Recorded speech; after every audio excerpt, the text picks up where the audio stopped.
Hello guys, Vincent Simoni here, professional tennis coach and semi-professional tennis player, and today I'm going to be showing you how to hit a modern forehand. So firstly, we're going to start with our ready position, elbows away from our body. We should be able to shoot a basketball in this space. Our elbows are up and the tip of our racket is at eye level. Once you've established your ready position, you're going to change the grip and make what's called a unit turn. At this point, a lot of players make the mistake of not turning their body as a unit, and they tend to pull the racket back without turning their shoulders and their hips with the ball. And don't forget about the feet as well. We're always on our toes and we pivot whenever we move. So we've established our unit turn into a shoulder turn, and you are always setting up at the height of the ball, right? We're not gonna turn up high for a ball that's low to the ground. So if the ball is low, for example, you would just boom, set it right there. Now here's another important part. Step number 2. We're gonna put the racket in a position which I call pat the dog. It's right here, and what this allows us is to get more topspin because we don't wanna set our racket like this. A lot of coaches, you'll hear them use a term, flashlight, but this will not allow you to generate enough topspin, and you're going to have to really turn your arm over and have unnecessary wrist movement in order to get the desired spin that you want. What we're going for, the path of least resistance. So you're going to want to set it to the side, nice and loose, and pat the dog, okay? Now from here, we're sideways, and we are turning our chest to our target.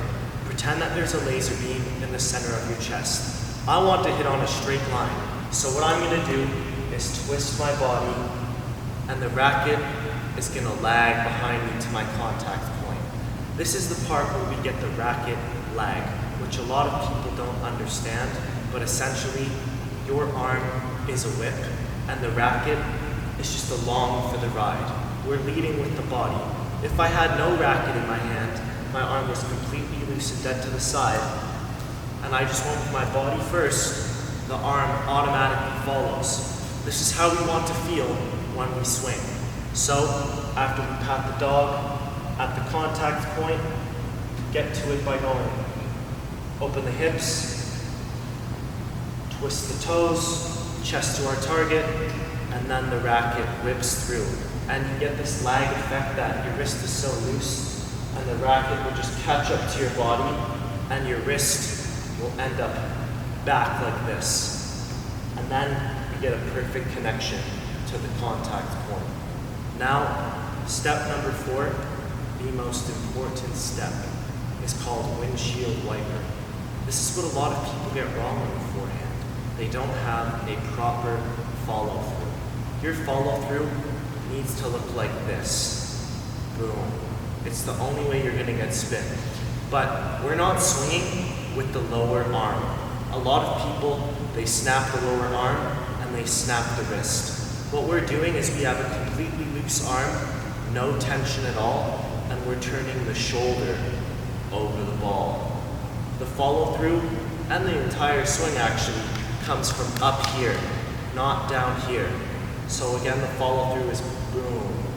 And once you've got this shape, catch the racket below your shoulder, not above.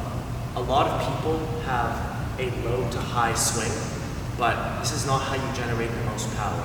You want to pretend that you're hitting through an imaginary brick wall. So your swing needs to go through the imaginary wall across your body. You want to punch through the wall instead of scraping up at it. And this is why a lot of people get this part wrong and they can't hit as hard as they want to on their forehand. So again, catch the racket below your shoulder, okay? And a few bonus tips. When we hit the ball, we want to make sure that we explode up with our legs first to start the swing. The chain of movement is legs, hips, chest, racket, windshield wiper. Okay? And again, I stop my chest at my target. And remember, we're always playing on the toes, so when we hit, we want to Boom, pivot. Watch my feet. It's like a dance. I'm twisting.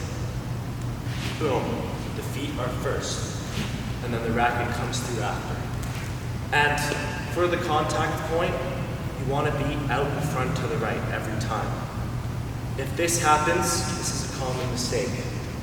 You're screwed. The point is over, you will miss, or it'll be a very weak shot. We're going for the path of least resistance, so you don't want to let your torso get in the way. So when we pat the dog, make sure to set the racket to the side, away from your body, in a comfortable, loose position. Find out where this is for you.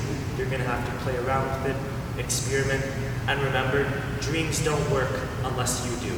So you need to practice this vigorously with lots of quality repetition. I hope you guys learned something today. Please subscribe for more educational tennis videos. Thanks.